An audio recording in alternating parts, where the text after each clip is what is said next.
remote northern village. Idris, who has traveled back and forth to Accra for work, now with her 18-month-old son, Sheriff. She tries to earn money to send back home to the rest of her family, including her 9-year-old daughter. I didn't have much choice, she told foreign correspondent, because I didn't know how else I can take care of my children if I don't come. So they're pretty much saying it's a blessing and a curse. You know, some of them, they're able to come across free goods, free clothing from the West, and they're able to disperse it. They're able to sell it, and they're able to make a living out of it. But the reality is it's also doing a lot of damage because so much of it gets discarded. And without the proper infrastructure to be able to discard those things, it really just becomes a garbage island. It says the trade in secondhand clothing has steadily grown in Accra, just as it has around the world. Every year, as many as 4 million tons of used textiles are shipped across the planet in a trade estimated to be worth $4.6 billion. So you're talking about billions of dollars of trade, billions of dollars of exchanges, and yet this is still a very poor country, still have people living in villages, still have dirt roads. It's really America and the West is using Africa, Ghana, these major cities like Accra as their garbage cans. They're literally, and I'm going to go up because those are the positive images, but this is the reality of what it does. So much of it that gets discarded, so much of it that doesn't get used. Massive amounts of garbage that are just all over the place. Massive amounts of garbage that doesn't get used, things that no one was able to use. And then where does Ghana ship it to? You know, Europe, America, they already shipped it over to Ghana, but then Ghana's left with it. So even though people have to rely on those things for some sort of income and some form of being able to take care of their kids, they really don't have an option because after they get what they can and they take what they can and what's of some kind of value, this is the end result. Garbage islands, massive mounds of garbage all over the place that they're really not able to dispose of, right? So they use what they can, and then the rest of it, it just ends up being garbage. Look at all that. Okay. So, Sheriff, kid lived in dire conditions as body decomposed. The 3 abandoned brothers were thin, malnourished, and hungry, living alone for months with no blankets to keep them warm inside an unfurnished Houston area apartment with soiled carpet, flies, and roaches. The trio were barely surviving, abandoned and set adrift alongside the decomposing body of their 8-year-old brother. So this is happening in Houston, Texas. This was, even though pictured here as the Edomite, this is the boyfriend of a sister. The actual woman and the mother of those 3 children, or those 4 children, unfortunately, one of them ended up succumbing to his conditions and died in their apartment. This is the boyfriend, and this is the one who he would show up periodically. They lived about 15 minutes away from her sons, and he would show up periodically to beat them, literally just to abuse them. And that's why he's the one that's especially in the headline, the limelight in the headlines. Authorities on Wednesday alleged these were the deplorable conditions the children lived in for months as they waited for their mother to call authorities to report that their brother had been beaten to death by her boyfriend. So he didn't even succumb to, like, natural conditions. He died from this man beating him to death. He would literally just, like, the accounts, it was article after article showing that he would just show up and beat these kids, beat these children. And they were Israelites, mind you. It says, investigators said the mother never made that call, and the oldest surviving sibling, a 15-year-old, finally overcame his fear and called authorities on Sunday. For many agency veterans, it was the most disturbing scene they had worked in their entire law enforcement career. It seemed too horrific to be real, Harris County Sheriff Ed Gonzalez said at a news conference on Wednesday, a day after charges were filed in the case. The children's mother, Gloria Y. Williams, 35, was charged on Tuesday with felony injury to a child by omission and tampering with evidence, the human corpse. So that's the evidence that she's accused of tampering with. She literally moved. So she knew her son was dead, mind you. She understood that he was gone. She moved his corpse and tampered with his corpse, and she's being charged on that. But she still left the other 3 children in that apartment with their brother's decomposing body.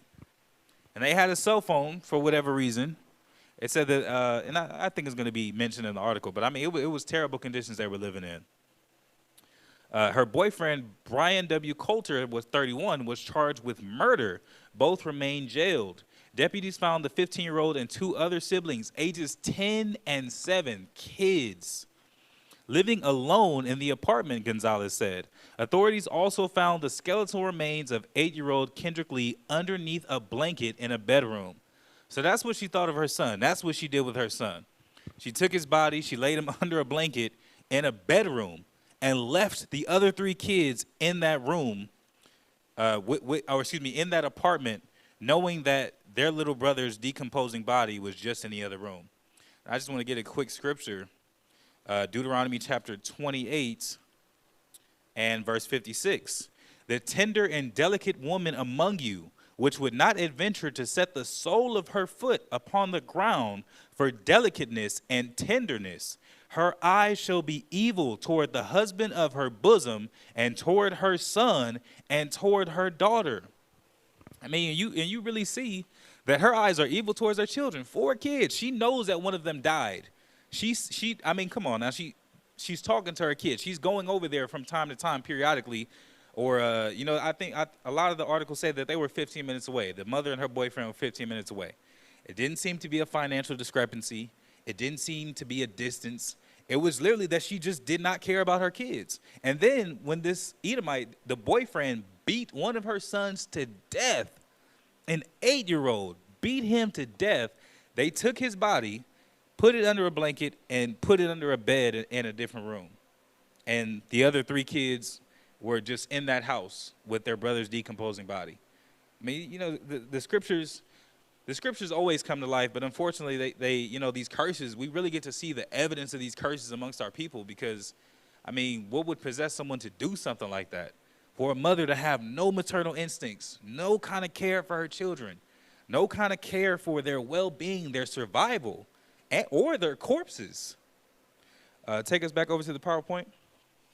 It says Williams and Cutler had been together for a couple of years, and Coulter, at some point allegedly began to consistently beat the younger children, said Harris County Sheriff's Office Sergeant Dennis Wolford. The 7-year-old and 10-year-old siblings told investigators they witnessed Coulter use his fists and feet to hit Kendrick on his face, feet, buttocks, back, legs, and testicles, according to court records. Brian Coulter continued to stare at Kendrick as he kicked him. The 7-year-old said Kendrick's eyes were black and he stopped blinking during the assault. The 7-year-old said they pulled the covers and saw Kendrick was really dead and saw roaches everywhere on him, according to court records. Wolford said a few months after the fatal beating, Williams and Coulter moved out and went to live at another apartment about 25 minutes away. So they killed him while they were living there. He was consistently beating the kids. So it wasn't like the mother had no idea. Because I always, leave things to chance. Or, you want to give people benefit of the doubt. This was happening while they were in the apartment, actively living in the apartment. He was beating these kids, which means the mother had to have known. She had to have heard them scream or cry or saw them, bloodied and bruised. She had to have known. Then, when he did die, surely there's no way you're going to notice, a caring mother, a loving mother, there's no way she's going to notice that one of her children has disappeared and she has no concern or she has no recollection of where he is, and that's perfectly fine, especially not a 7-year-old. Or he was 8. Then the 3 siblings that survived found their little brother's body. He was dead, covered in roaches under a blanket. And the mother and her boyfriend, they found another apartment, moved out 25 minutes away. Like, all right, well, that's their problem. Man, you can't tell me these curses ain't real. Gonzalez said that the Williams provided the children that Williams provided the children with some food, either by a delivery service or by dropping it off, but it was mostly junk food like noodles, chips, and soft drinks, he said. Authorities say it was not enough food for the children, and some neighbors also fed them and charged a cell phone for them, but neighbors were unaware of the conditions the children were living in. One of the first things I asked them, are they hungry? They said they were. They wanted donuts, Wolford said of his conversation with the children after authorities found them. Man, the things that they were going through, the trauma that they're going to have to overcome, the life that they're going to have to try to live after this point, it's unimaginable. To see something so devastating, to endure something so traumatic, it's unimaginable. And these are kids. These ain't grown men. These aren't, they're children. The oldest is 15. And who knows how long he had to endure that treatment. Who knows how long or how many years it's been ongoing even with him, or what he suffered, or what he's seen outside. Just his little brother's body.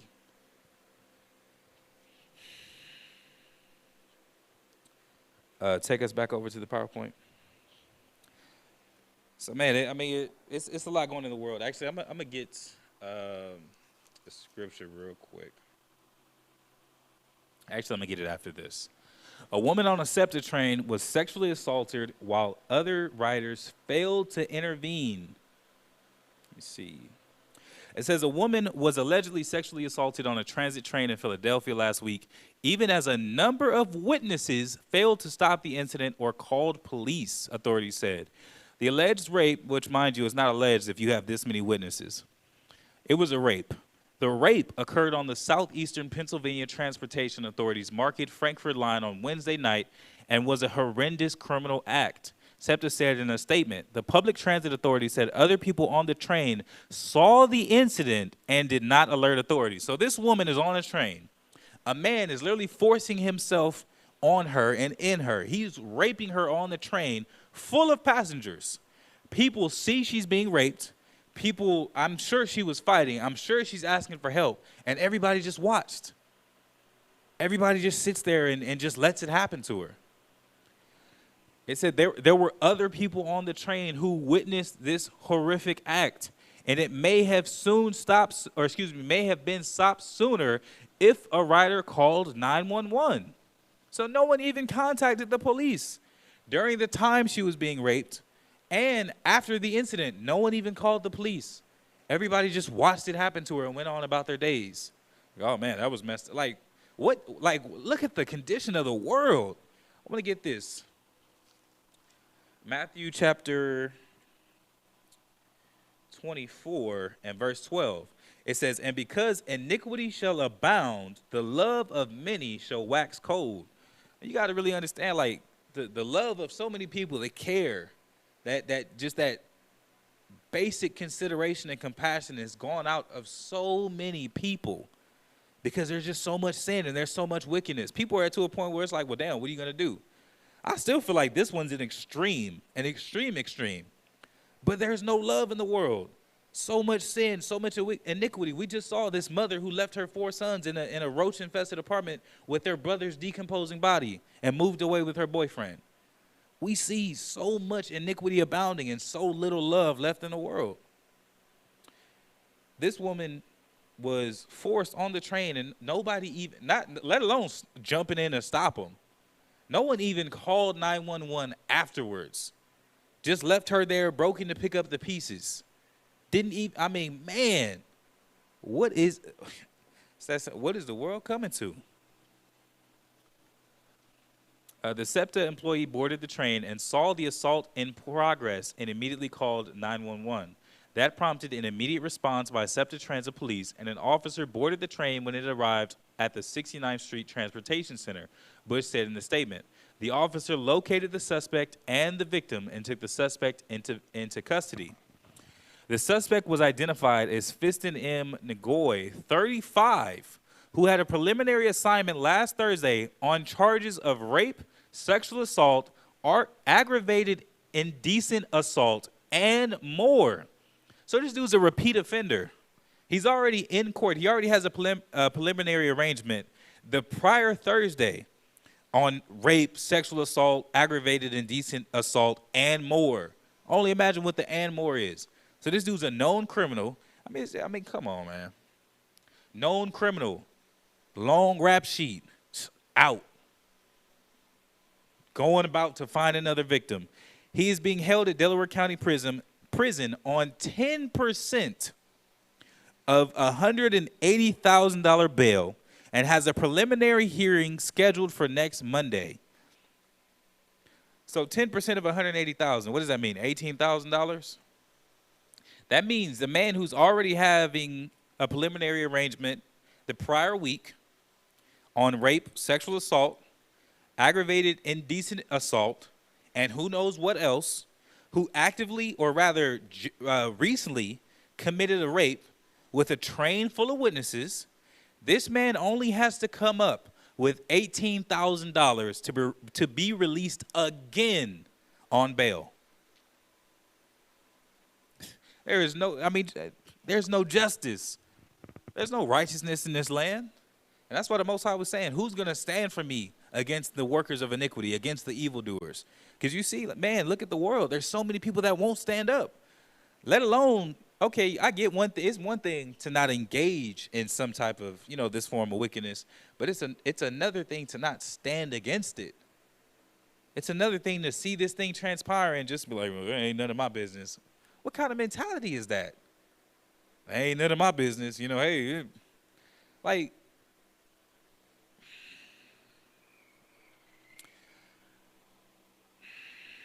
let's take it back over, man. It's just crazy. It's insane. And I just want to read this because this is the same way I'm thinking. Anybody that was on that train has to look in the mirror and ask why they didn't intervene or why they didn't do something. What is going on? Covington student charged with felony faces up to 10 years for a video recorded attack on a disabled teacher. The 18-year-old student arrested earlier this month for her video recorded attack on a disabled teacher at Covington High School has been charged with felony accounts that could be punishable by up to 10 years in prison. Lariana Jackson was charged last Friday with felony second-degree battery and with cruelty to the infirmed. Jackson was arrested October 6 after viral video of the incident spread. Another student made a cell phone recording of what police alleged was a premeditated attack on a 64-year-old wheelchair-bound woman. So you have an 18-year-old student, 64-year-old wheelchair-bound teacher. And she had a premeditated assault. She was like, man, it was some kind of TikTok challenge it alludes to. Some kind of TikTok challenge that she decides that she's going to take on and assaults this teacher. Let's just watch the video real quick.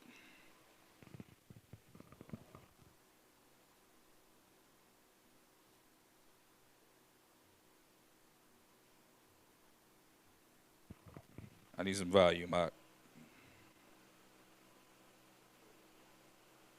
Okay, kind of, I hear it. Turn it up just a little bit.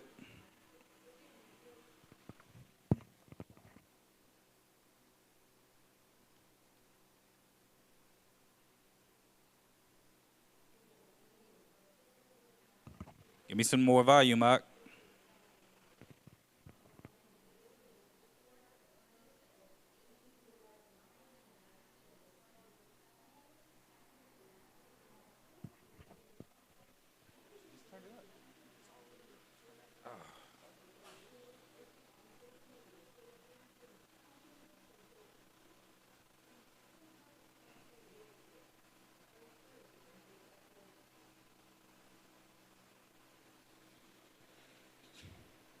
So there she is. She runs up to the teacher, 64-year-old wheelchair-bound woman, and just starts firing on her pretty much.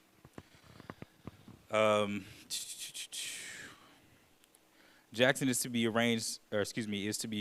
arraigned on the charges December 8th before 22nd Judicial Judge Richard Schwartz. So, from what I've seen, and it could be speculation, a lot of people, or rather a lot of sources said that it was a TikTok challenge. I'm not sure how true that was. It wasn't alluded to in this article, but it does talk about it was some kind of challenge that she took on. She planned it out and just decided to run up to her and do it to her. Look at this one. If you haven't seen that, boy, I tell you.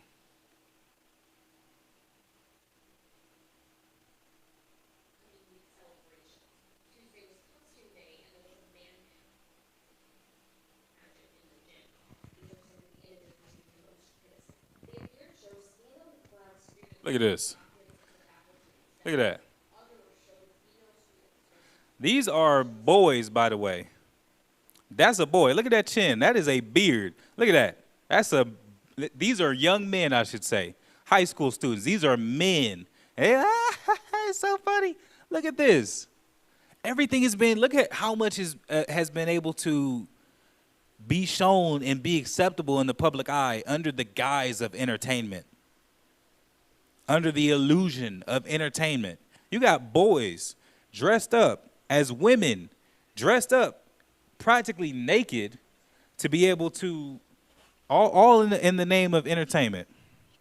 There we go. Hopefully that's not too loud. Look at this.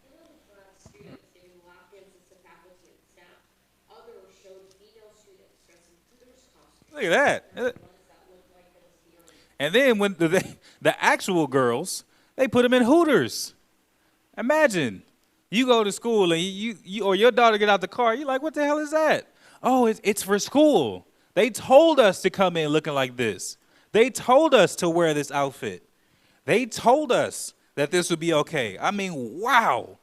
The boys dressing like women and the girls dressing like harlots.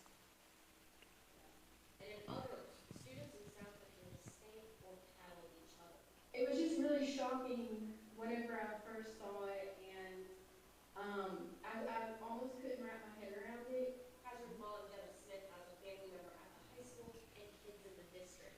She says the event should have been shut down the moment and adult realized students were undressing. I think that they should have at that point said, hey, I know this is a joke, but let's stop. This isn't appropriate. Holly Lane disagrees. It has been taken completely out of context. There are only photos being shown. Context. What is the context? What is the context to take a bunch of men, of young men, put them in bikinis and women's underwear, have them strip, bend over, and dance in an audience full of people and say, oh, well, you're missing the context.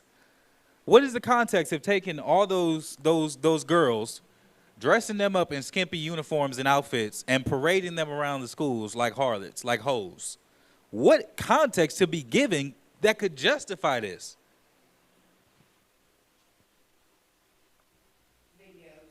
So the photos don't show the teachers pushing the children off the land. Lane's son said his friends participated in the home clean event. She says pushing the limits and embarrassing teachers is part of the fun. If everybody is perfect, then I would say, yeah, maybe we need to rethink something. But until somebody can prove that something is going on here, other than just homecoming week and teenagers being teenagers, then I'll support my kids.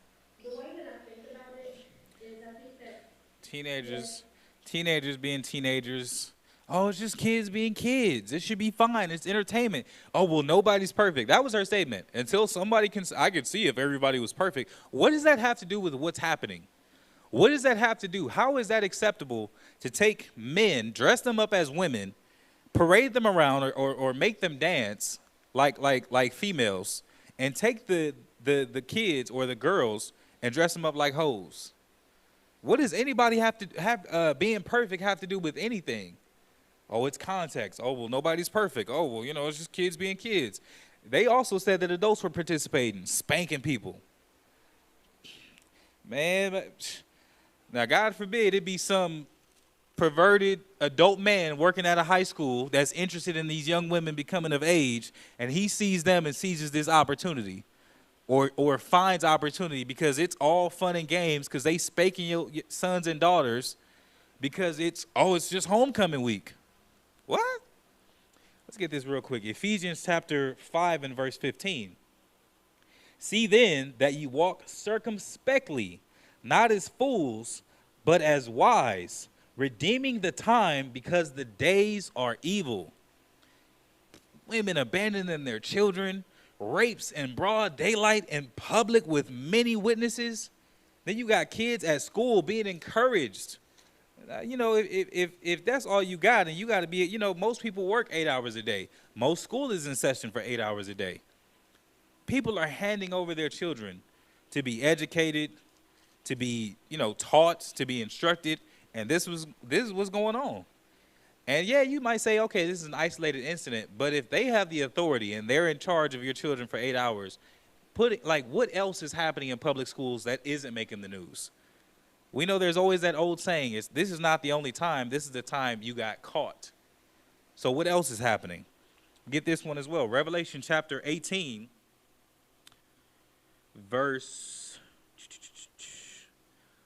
let's start at verse 2. And he cried mightily with a strong voice, saying, Babylon the Great is fallen, and is become the habitation of devils, and the hold of every foul spirit, and a cage of every unclean and hateful bird. You see all these sick spirits, all this hatred, all this wickedness that's developing and growing in the world going on right now. For all nations have drunk of the wine of the wrath of her fornication, and the kings of the earth have committed fornication with her, and the merchants of the earth are waxed rich through the abundance of her delicacies. And I heard another voice from heaven saying, Come out of her, my people, that ye be not partakers of her sins, and that ye receive not of her plagues. That's where we're at. That's where we've been at. But now it's like really evident. Now it's not really a question. I remember like years, it's been just quite a climate change within the past 5 years, I'd say. A lot of people used to be like, well, what about the white man? Talking about salvation. Now people are kind of like, well, damn. Yeah, damn, he really is wicked. This really is the son of perdition. This really is this dude that's got the whole earth quaking and shaking.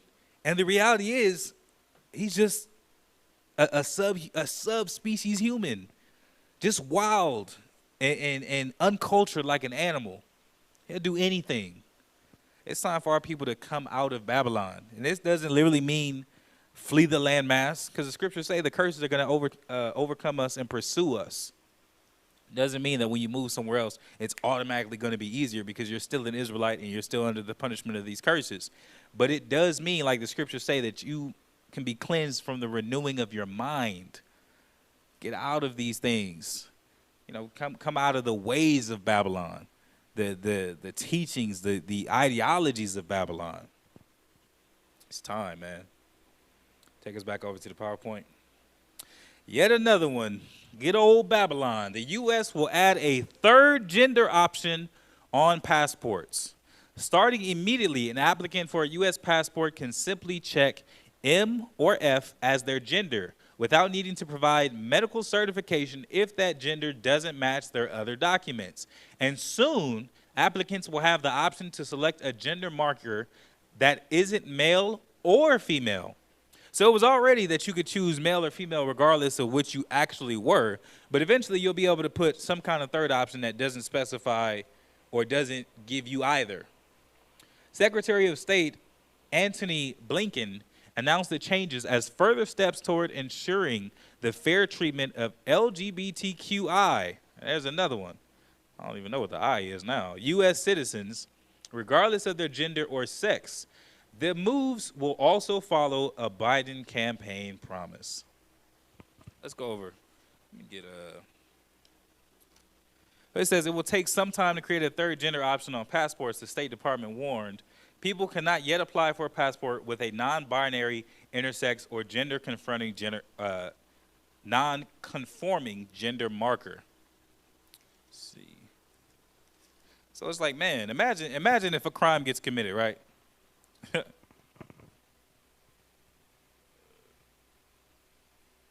Imagine if a crime gets committed and the person drops their ID at the scene of the crime. Like, all right, we're looking for a 6'3", 280-pound female. Yeah, a female? That's what the ID says. Whole time, it's a grown ass man running around that could have gotten away with who knows what or done who knows what, and isn't even really like you're not gonna be able to tell who's who. America's blurring the lines. That's why the scriptures talk about seek the old paths of your fathers, walk in those paths. America has given us, through things like this, illusions to make us feel as though we can define our own truths, as though everybody who has an opinion, your opinion is valid, and anybody that disagrees, oh, they got bad vibes. Somebody was just talking about that. And it's like, man, you really get to see on a daily basis how much people are conformed or really convinced that the things that they convince themselves of are true. But you're the problem. It's not. If I want my little son to wear a princess dress and play with lipstick and dress up, and hey, I'm going to let him do that. I'm still a good parent. No, you're not. You're bringing about confusion, bringing about wickedness. But Babylon teaches everybody they can have whatever truth you want. You can have whatever identity. You can have whatever stance. You can have whatever ideology. And anybody that gets in the way of that, they're the problem. They're the issue, not you. No, it's not you. It's them. Psalms 94 and 20. Excuse me. I was right. Psalms 94 and 20. Shall the throne of iniquity have fellowship with thee, which frameth mischief by a law? Most High was saying, like, man, this has nothing to do with us. They frame mischief by law. They make it seem like they're trying to just, man, I'll tell you, America gets away with so much under the guise of entertainment and under the guise of equality. Everybody's equal. Everything is equal. Love is love. And you see how the equality slowly just tiptoed straight into, like, the path to hellfire? Quickly, it just was like, it was step by step, little by little, a little bit here, a little bit there. The marches, the protests, some little law. Well, we're not calling gay people equal. We just think that they shouldn't be harmed. Everybody's like, oh, all right, that doesn't sound too bad. Well, we don't think gay people should be equal, but we do think that they should marry. I disagree with that, but, you know, comfort of your own home, and it's your decision. And then it's like, well, now it's getting to the point where it's everywhere. It's on job applications. It's on official government documents. You really don't know who's who or what's what in a world that doesn't even define the roles of male and female any longer. I mean, it's, man, that's why the scriptures say, come out of her. Because they framing mischief by law. This is wickedness that they're putting or sliding under the door in the back of these bills. Look up all the stipulations that were in the stimulus checks. Everybody was worried about getting $1,000, $1,200. It was so much policy written into that bill. And it's like, well, people will be able to define their gender however they want. People will be able to do this, this, and that. Oh, and everyone gets $1,000. $1,000? And that's what everybody focused on. Everybody just wanted a stimulus check, not even really knowing that was a bill. There were pages to that or not that contract, but that law that was being enacted. And they be like, a gift destroyeth the heart, right? Because as soon as we heard about the 1,000 to 600 to 1,200, we was just like, hey, just give me the money. I don't want to read what else is in the bill. I ain't got no interest in none of that. Give me the money. And a gift destroys the heart. Take us back over. Oh, this is also the homecoming activity. This is that same video that we just watched a moment ago. Or not of the same controversial video, but the same homecoming activities were posted online. The Hazard High School Athletics Facebook page showed off a so-called man pageant. Some of the photos showed teenage boys dressed in women's lingerie. Whoa. Teenage boys. And they giving lap dances. Dressed in lingerie. Because they were like, oh, well, it's just homecoming. It's kids being kids. That's a grown-ass man. That's a grown-ass man.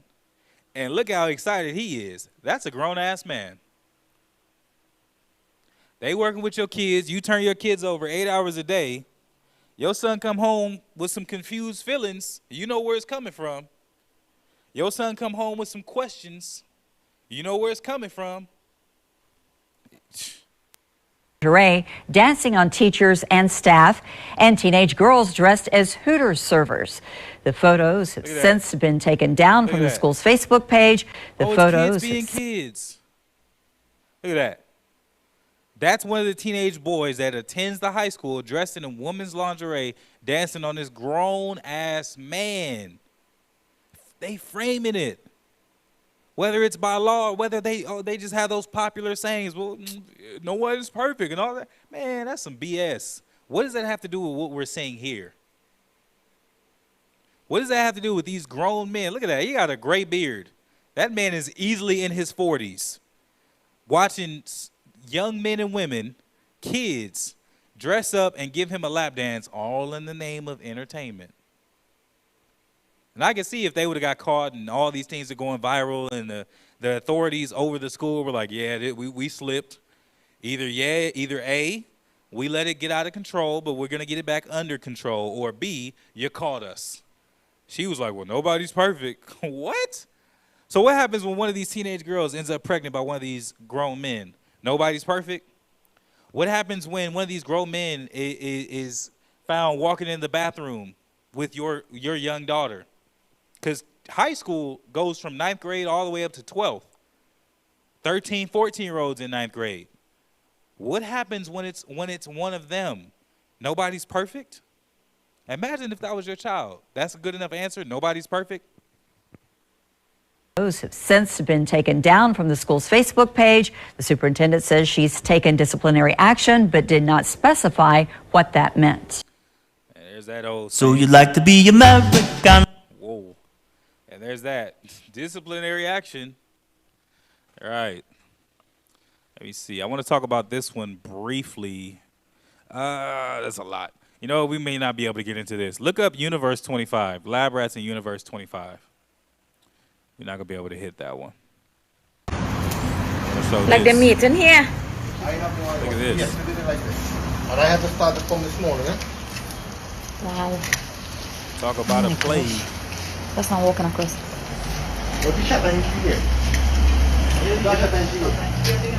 Each donut. Eh? Yeah, the make it. Look at that. Look at that. Need something for you.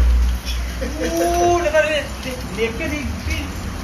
Oh my God, coming on. Every day for my house.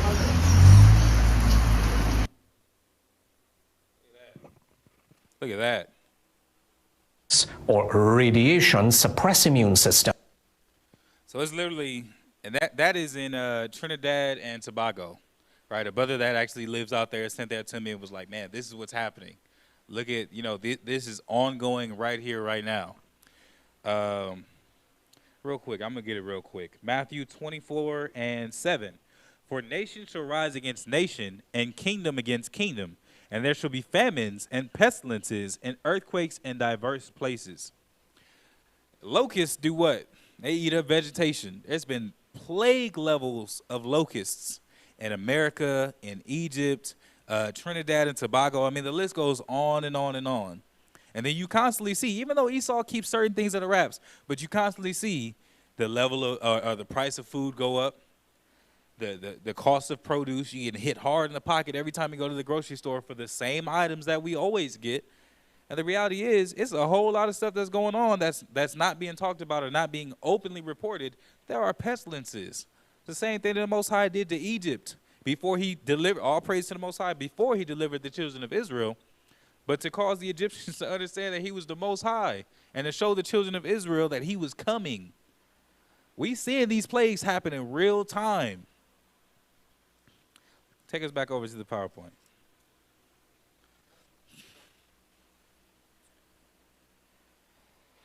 I think this is an ad. So check this out. Earlier in the month, right? I think it was around like the first week of October. 4,000 bolts of lightning struck in Southern Cali. 4,000 times. And it was, I mean, it was terrifying out here. The sky would just light up every few seconds, every 20 or 30 seconds. Boom, boom. It was lighting up like crazy. Lightning lit up the night sky Monday evening as a thunderstorm that rumbled through Southern California brought thousands of strikes, along with desperately needed rain to the area, according to the National Weather Service.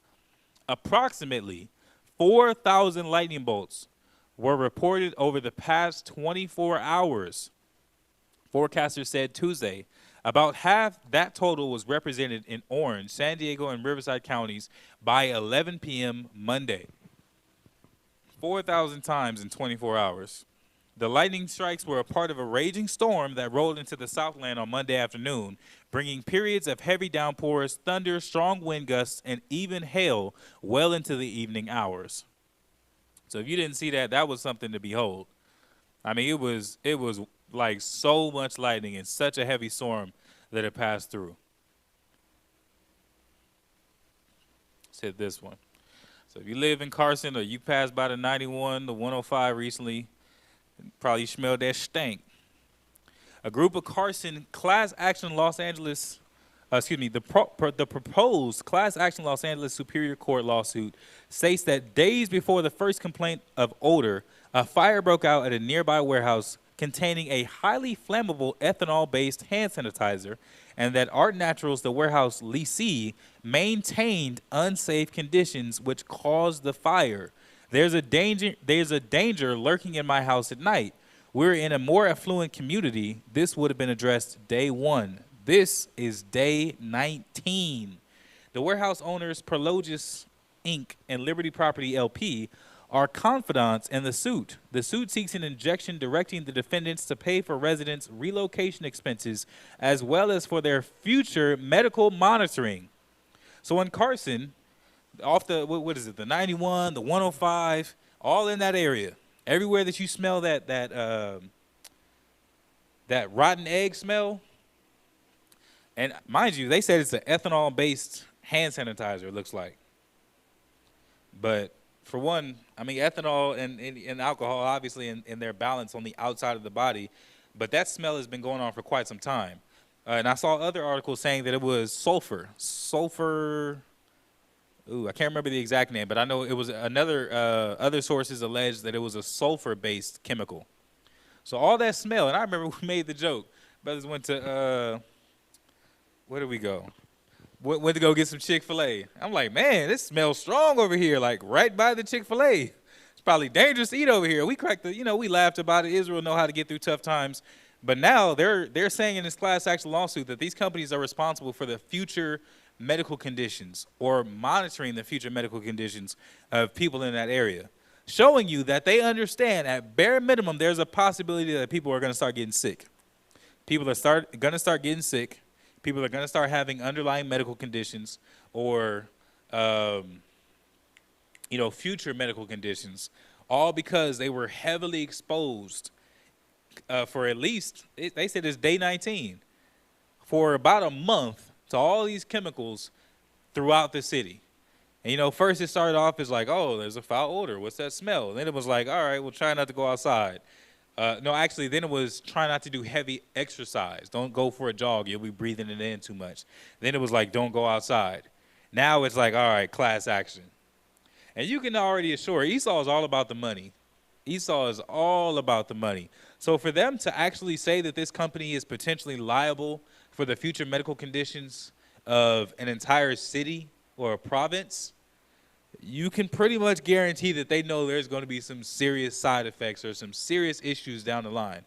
There's no telling what this chemical was empirically. One says ethanol, some say sulfur or sulfur smell and sulfur this, sulfur that. Things that are not supposed to be exposed to the body for a long period of time, and definitely things that you should not be, these are not inhalants, natural inhalants that the body should be exposed to for that period of time.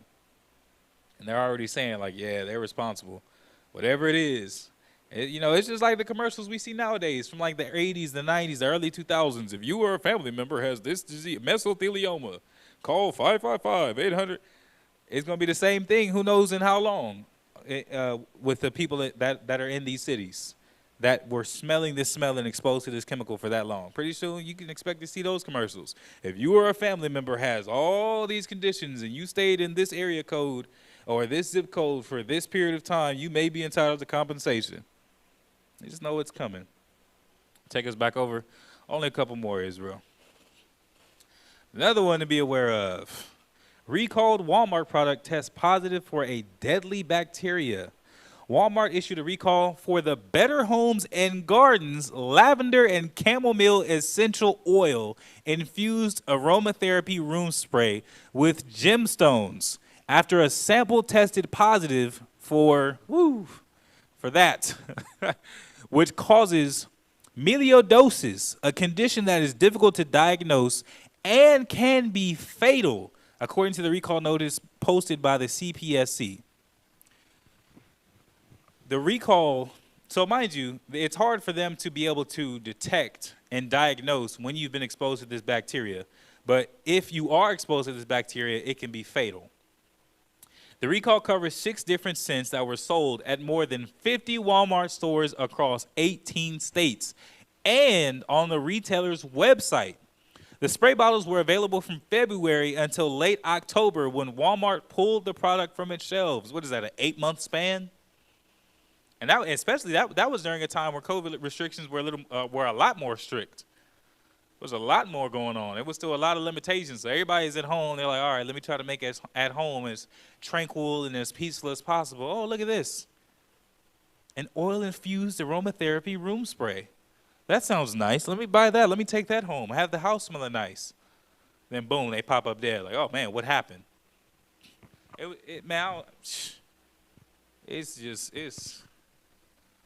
Stuff is happening. The Most High is visiting the earth. It's like death is in the air. Judgment is being brought forth. Laboratory testing for the U.S. CDC originally revealed the purpose of Burkholderia pseudomeli. Okay, that wasn't that bad. Which was the same type of bacteria that sickened 4 people in the United States earlier this year.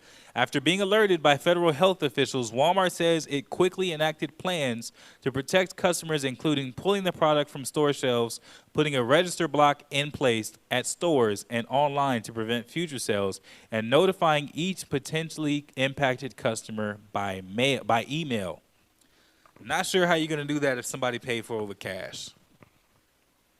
Not sure how you're going to do that if somebody has for one, I'll let them figure that out. But if you have any of these things, please be careful. And that, and all praise to the Most High. That's the importance of, like, there are so many Hebrew businesses. Check out Quadash 7 and check out, let me see. I'm going to give the exact name. Sister Max. Like it's more important. And now we see, like, man, it's getting to the point you really don't want to go buy any other products from anywhere else. Gathering Comfort and Company. Check out Quadash 7 and Gathering Comfort and Company, gatheringcomfort.com. Quadash 7 has a Facebook page, and I believe they're on Etsy. You want some tranquility, you want some peace, you want some smell good, check out brothers and sisters businesses. Check out, and you'll be supporting righteous men and women. Check out those things, because you see, even going to the store is a danger these days. Getting just simple stuff like, man, mess around and could lose your life trying to get some smell good for the house. Take us back real quick. We got to talk about COVID before we close it out. We got to talk about some COVID. So with COVID-19 mandates rolling out, what to know about religious exemptions? With COVID-19 vaccine mandates proliferating across the country in the public and private sectors, as well as some school districts, the pushback from those unwilling or hesitant to get their shots is heating up. The vaccination effort has raised new questions about exemptions because mandates for adults are generally rare outside of settings like healthcare facilities and the military, and the inoculations are relatively new. While there is no overall data yet on exemptions for COVID-19 vaccines, a number of companies and state governments have seen interest in religious exemptions of protection stemming from the civil rights of 1964. This leaves, and this is where it gets important, this leaves employers in the difficult and legally precarious position of determining whether the requests are valid. So now they're saying that if you do apply for a COVID-19 religious exemption, it's up to the discretion of the employer to validate your claim. Now imagine if you're a hard worker They want you on the force. They gonna put that pressure on you because they're like, hey, look, we really need you to get this vaccine. Oh, it's part of my religion. Look, these are the scriptures. Here's a letter from my church. It's up to the employer to decide whether or not that's valid or whether or not they're going to terminate you for refusing the vaccine. It said it puts employers in that position, right? So it's up to your job. They're going to be the ones to be able to make that player call or make that call. As such, some states have tried to do away with non-medical exemptions overall for their employees. So you already see the employers and certain states are working to be able to find a way to get you to take that vaccine. Do not take the vaccine. In school settings where vaccines have long been recognized as crucial to preventing communicable diseases, state-level mandates are common and have been tested in the courts. One of the most important public health practices we have to alleviate outbreaks and things like measles and whooping cough are vaccines required for school or for everyday entry. So they've been constantly pushing it, right? They keep saying how important the vaccine is. Even if it's your religion, you know, it has to do with your God. It may not even be important at the discretion of the business. Switch it back because I wanted to transition into this real quick. But look at this. COVID-19 breakthrough deaths most common among older Americans, data show. So breakthrough are when someone's vaccinated partially or fully and they still manage to get COVID. Mind you, in most studies, in most sources, and in most papers published about COVID, they say that it may not prevent COVID. So it's really technically not even, technically speaking, not even considerably a vaccine. They say that it doesn't necessarily protect from COVID. It doesn't necessarily prevent COVID, but it can, doesn't mean it will, but it can prevent the symptoms from being too dire. That's your best shot. It might prevent the symptoms from being fatal.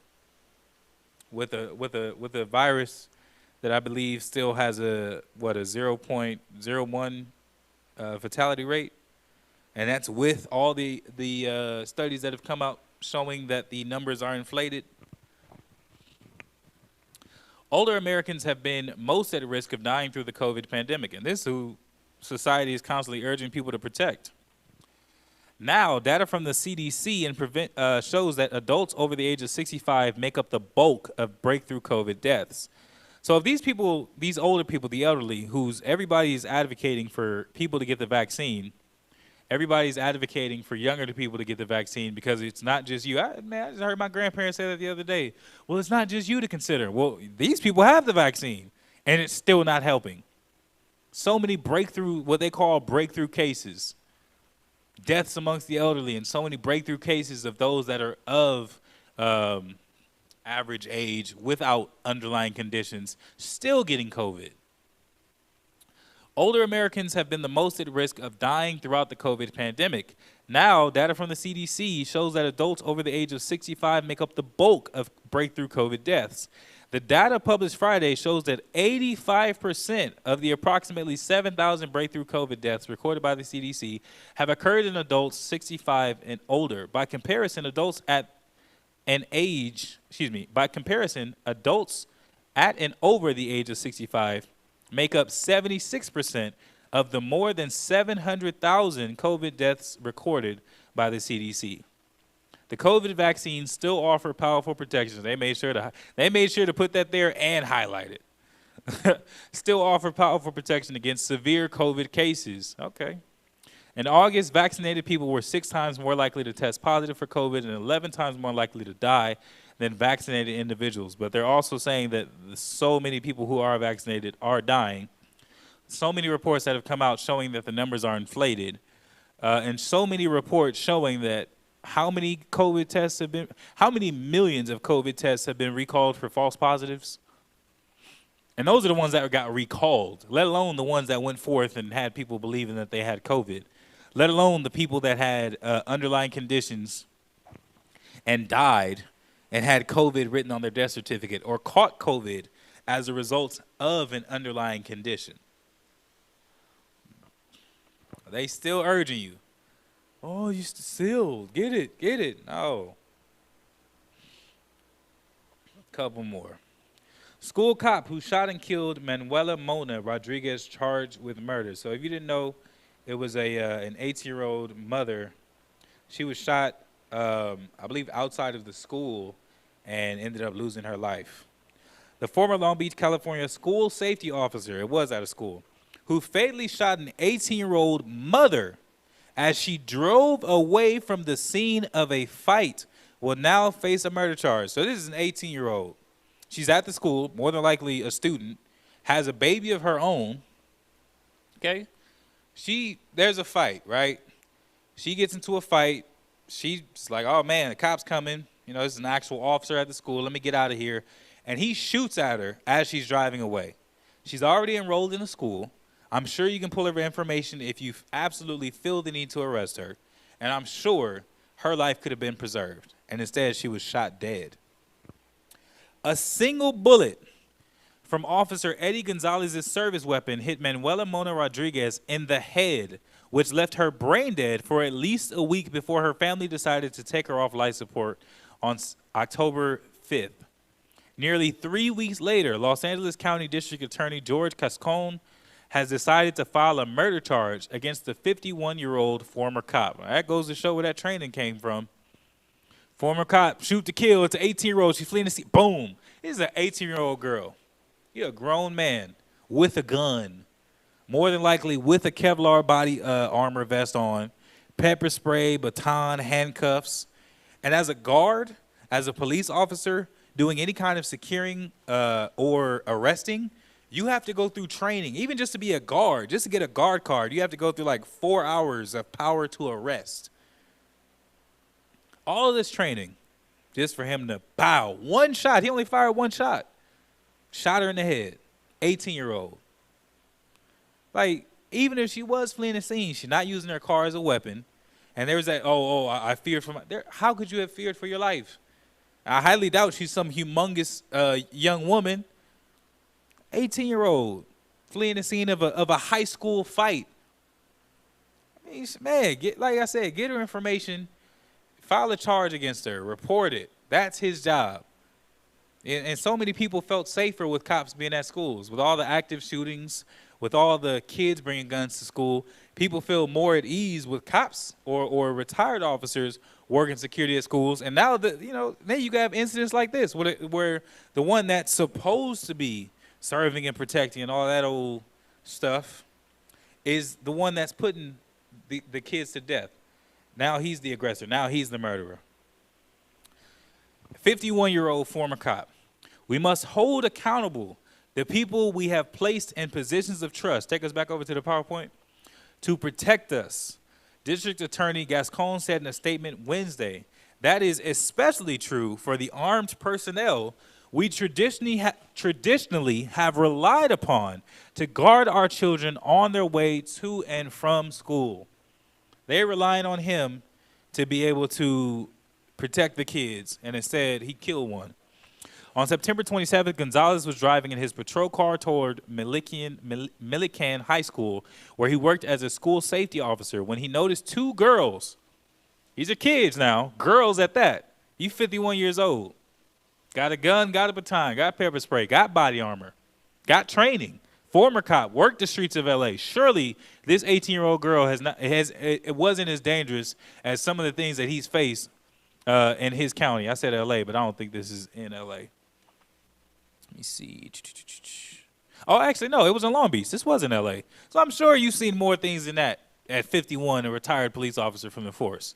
But also, it begs the question, why was he retired from the force? Was it a voluntary, he got too old to work, or was it like, hey, man, you got 18 cases of excessive force, you got 32 cases of we swept stuff under the rug. I think it's time for you to go ahead and bounce on out of here, because you are a problem. We're not going to fire you. We're not going to take you from your severance and your pension and all that, but you can't work here. Who knows? That's just speculation, but I'm just curious because he shot an 18-year-old in the head. When he noticed two girls, Rodriguez and an unidentified 15-year-old, kids, fighting, hoping to intervene, Gonzalez stopped his car and approached the girl. The officer threatened to use his pepper spray, which broke up the fight. So the fight's already broke up. Rodriguez then fled the scene and got into the passenger seat of a nearby gray sedan where the father of her 5-month-old son and his 16-year-old brother were waiting. So you got a fight between kids before school. She's 18, other girl is 15. They had some kind of beef. They fought it out. No weapons, no guns. He approaches them, makes his presence known, pulls out pepper spray, and they're like, whoa, all right, I don't want to go through that. So she's like, all right, it's time to go, because it ain't like she's about to sit around and get arrested. She just got into a fight. She knows what the consequences are. But she's 18. She's a child. She's a kid and a girl at that. And as the three of them pulled away in the vehicle, Gonzalez pulled out his service weapon and fired at least 2 shots, according to eyewitnesses. The incident was also caught on cell phone video by bystanders. Look at this.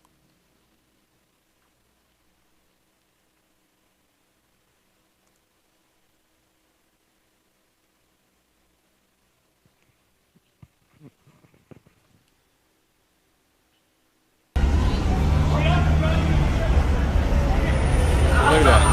Clearly able to overpower him. Clearly able to overpower him. Able to physically separate them. They ran away? She decides to get in the car. She's like, all right, it's time to get out of here. Shoots her in the head. Oh, that's a real gun. Oh shit. That was a real fucking... Holy shit. Oh, it was a real gun? Yeah, bro, that was real... Yeah, girl, let it out.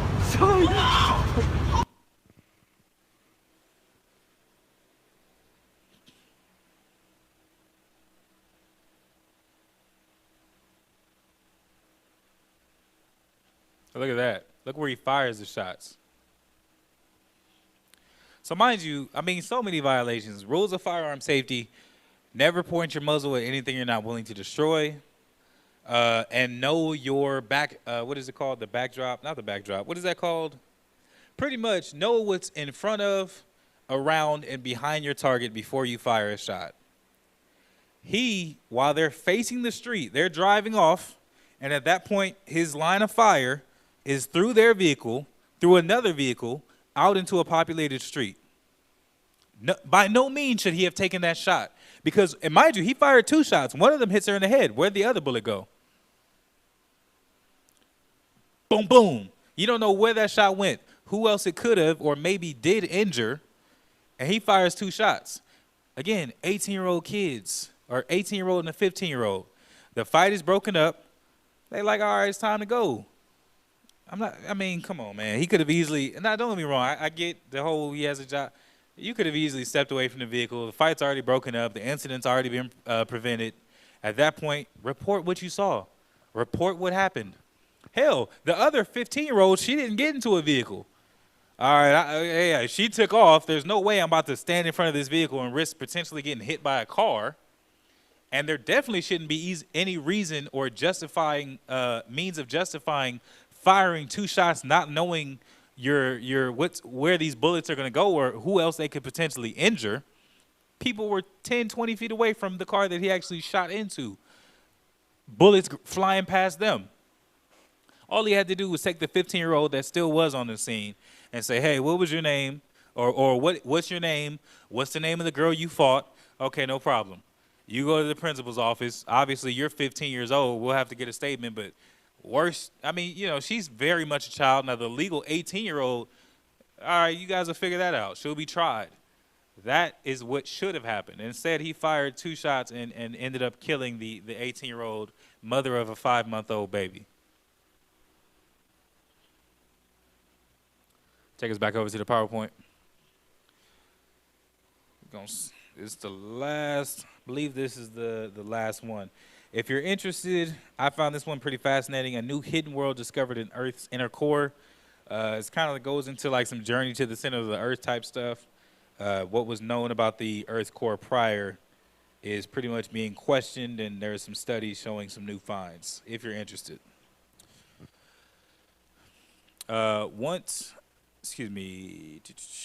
It took 7 years to charge cops who shot Jamarion Robinson 59 times. A U.S. Marshals task force shot Jamarian Robinson, a 26-year-old black man with paranoid schizophrenia, 59 times during a 2016 raid. Members of a U.S. Marshals task force shot Jamarian Robinson, a 26-year-old black man with paranoid schizophrenia, 59 times during a raid on his girlfriend's home in 2016. Now, 2 of the officers who fired their weapons in the deadly incident have been charged with murder and other crimes, giving Robinson's family the closure they've been seeking for more than 5 years. First of all, 59 shots. Unless these 2 officers had Glocks and went in there with 30 sticks, somebody fired shots that's not being charged. That's only 2. Let me see. What county is this in? If this is anywhere in California, the limit capacity for their magazines, East Point, Georgia. Okay, so they probably have looser firearms laws and aren't limited to the 10 shots. But like I said, unless them 2 officers went in there with Glocks with 36, more people should be charged in this incident. At bare minimum, at least 1 more officer. I felt like this day wasn't ever going to come. Jamarian's mother, Monteria Robinson, told 11 Alive Tuesday. On August 5th, a U.S. Marshals task force tracked down Robinson, who had a warrant out for his arrest, at his girlfriend's house in East Point, Georgia. East Point police, who were included in the task force, busted into the apartment in search of Robinson, reported that the 26-year-old was armed, and fired a single shot towards them. The officers on the scene responded with 59 of their own shots, leaving Robinson with 76 bullet wounds, including where some of the bullets exited his body, according to the medical examiner's report. The officers also used a flashbang before handcuffing Robinson and dragging his body down a flight of stairs. So, reportedly,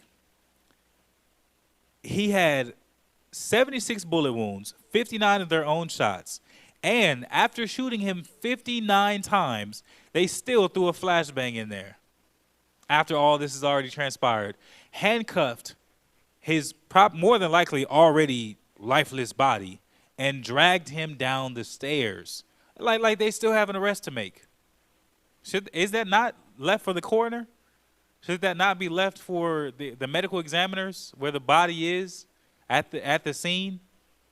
I mean, he was shot 59 times. There's not much, what is it, EMT. There's not much you can offer him, medically speaking. 76 bullet wounds, including exit wounds. Not much you can do for him medically. Should you not have left his body at bare minimum? No body camera footage exists of the shooting. Oh, how convenient. As officers with the task force were not required to wear them at the time. But a nearby resident who filmed the incident from outside the apartment recorded nearly 3 minutes of audible gunfire. So if he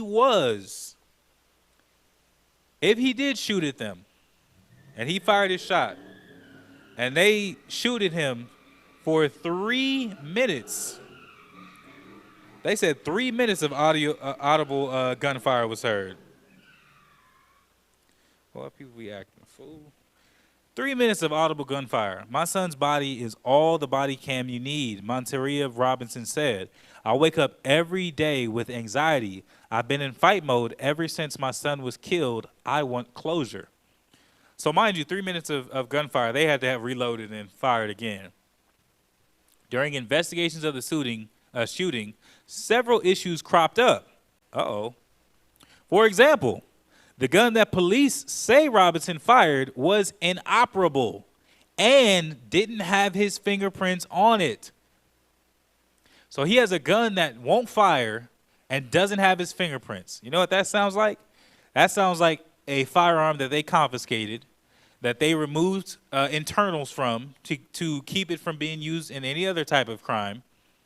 It's locked up in the evidence room in a cold case or a case that's no longer going to be revisited.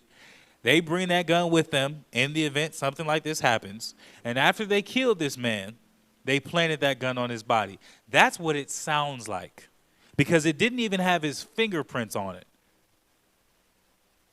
and it was inoperable. So the one shot that they claimed gave them the authorization, or claimed gave them the need to fire those 59 shots. That gun didn't even work. Even if he wanted to, he couldn't have fired all those shots. Or rather, that shot that they said provoked him. But you know what? That's called the just war clause. It's the same thing that Christopher Columbus used against the so-called Native Americans. If you, basically, you convince people that war is justified, that your actions are justified. And so the just war clause is the idea or the notion that war is justified under the instance or under the circumstances that are given. So when they say, well, he shot at us first, everyone's like, oh, okay, well, I guess 59 shots was quite a bit. But he, your lives were in danger. No, gun didn't work, didn't have his fingerprints. It says, according to family's civil suit filing against the officers involved and obtained by Al Jazeera, and a private detective hired by the Robinson family found evidence that someone shot Jamarion twice while standing over him. So they're looking at the ballistics. They're looking at the travel and the path that these bullets took. And they're like, man, this bullet was fired directly over his body. That means after he was dead, after he was already a corpse, somebody walked up to him and shot him twice anyway. Standing over him, mafia style. Shooting, I mean, damn. The U.S. Marshal Service did not immediately respond to Vice News' request for comment. Now, Officer Eric Hines, an assistant chief inspector with the U.S. Marshals Southeast Regional Fugitive Task Force, and Clayton County Police Officer Christopher Hutchins were indicted by a Fulton County grand jury Tuesday. According to the incident, the two officers fired the weapons that killed Robinson. They both face charges of felony murder, aggravated assault, burglary, and 2 counts each of violation of oath by a public officer and making false statements. Let me see. I wonder if these are Israelites. Eric Hines, Christopher Hutchins. It just makes me curious, because I know if it was a task force and police that were involved, that's a whole lot of guns coming into that room. That's a whole slew of bullets, and that's quite a bit of witnesses. Let's just say it's 12 people, and this is just purely hypothetics, but this is just the way that I think. There's 12 people involved in this mission. 2 of them are Israelites. They go in there, they kill them, they just destroy the apartment with bullets, and then they say, who's going to go down for this? Who do you think they're going to choose? That's just the way I'm thinking. At the time, Robinson had been staying with his girlfriend after a dispute with his mother weeks earlier. He allegedly poured gasoline under his bed and in front of his mother's bedroom door, but a friend stopped him before he could do anything more. Before the raid, his mother had told police her son had recently been diagnosed with paranoid schizophrenia and had stopped taking his medication and that they should get him help. So she told the police, my son is mentally ill. For one, why was this even a police task force at this point? I mean, surely they could have sent 1 or 2 officers saying, hey, we have a court-ordered warrant for your arrest. Instead of going to jail, you're going to a medical facility to get some kind of help. At bare minimum, even that help, I really don't advocate for, but at bare minimum, they could have done that. Before the raid, but she wasn't aware of the warrant out for his arrest for allegedly pointing a gun at police during an encounter at a friend's home a week before. So that's what they claim happened a week before. But mind you, 2 of the officers that were involved are being tried for making false statements. So it makes you question whether or not the warrant is even legit. Because the gun that he had was inoperable. They claim that he fired a shot. That couldn't have been the case. It also didn't have his fingerprints on it, which means that he was never holding the gun or could have been aiming the gun. Police raids, which often lead to the deaths of innocent people, have become a major point of contention in the national fight for police reform. In 2020, the shooting death of Breonna Taylor prompted her home city of Louisville and the state of Virginia to ban no-knock warrants, which don't require police to announce themselves before a raid.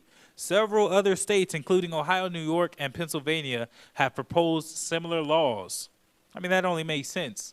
Somebody busts into your house and they don't at least yell police, what's going to be your response?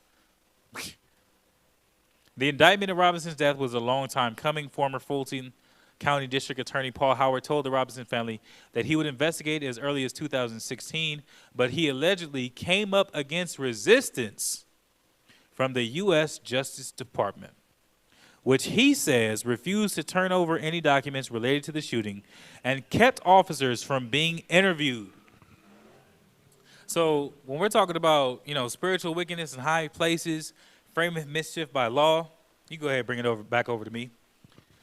You talking about the U.S. Justice Department, not even that exact precinct, not even that exact station. The U.S. Justice Department, they're the ones who wouldn't allow officers to be interviewed, and they wouldn't turn over any documents related to the shootings. Esau is in cahoots from top to bottom. It's all relevant. It's all relative. And they're protecting the greatest to the least in the wickedness that they're doing in their kingdom. This is going to be the last one I'm going to get. Obadiah. Let's get the book of Obadiah. So, I mean, it's crazy, man. It's crazy all the stuff that you see happening, all the things that are, all the things that keep occurring, all these murders that are happening. I mean, man. And you see, when people do try to look for justice, even the top protects them. Or there's that famous internal affairs. They cleared themselves of doing any, we cleared ourselves of doing any wrong. They push it in movies like Internal Affairs is everything that cops fear. Oh, man, IA is on his ass. You see that all the time in the police movies. What is it, Training Day? What's that one with Leonardo DiCaprio? You see it all the time in movies and TV. They act like Internal Affairs is like the Justice League of the police department. They probably kicking it with them too. Just because we see that in movies, that does not mean that's what's actually transpiring, especially when we have real-life articles, not propaganda, not movies, not media. We have real-life sources, PIs, and attorneys coming forth saying, I contacted those that should have been responsible or those that I'm supposed to be going through to get answers, and I was met with stone walls. Man, forget the movies. There is no justice in this. Obadiah chapter 1 and verse 10. For thy violence against thy brother Jacob, shame shall cover thee, and thou shalt be cut off forever. All praise to the Most High. From that man that was beating those boys, the officer that killed that young girl at the high school, the officers involved in this raid, and all the other stories that we may not even get to or may not even be reported. The Most High has a judgment coming for this nation and for that nation of people.